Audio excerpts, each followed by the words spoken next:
বর্তমান বাংলাদেশ গড়ার জন্য নিজেদের আপনজনকে ছেড়ে অন্য দেশে অক্লান্ত পরিশ্রম করে যাচ্ছে আমাদের দেশের প্রবাসীরা।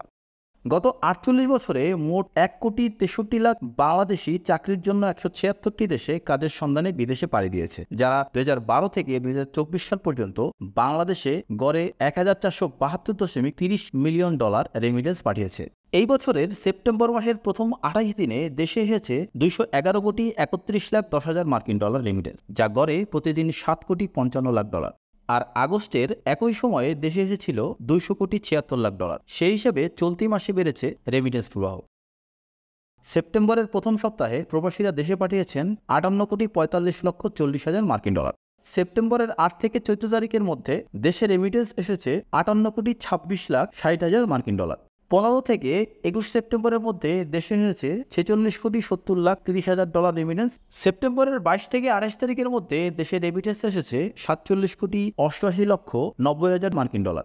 সব মিলিয়ে সেপ্টেম্বরের প্রথম ৪ সপ্তাহে রাষ্ট্র মালিকানাধীন ব্যাংকগুলোর মাধ্যমে এসেছে $৫৮,৬৫,৩০,০০০ মার্কিন। এছাড়া বিশেষায়িত ব্যাংকের মাধ্যমে $৯,২৫,৭০,০০০, বেসরকারি ব্যাংকের মাধ্যমে $১৪,৮৬,৭০,০০০ এবং বিদেশি খাতের ব্যাংকগুলোর মাধ্যমে এসেছে $৫৩,৪০,০০০ মার্কিন রেমিটেন্স।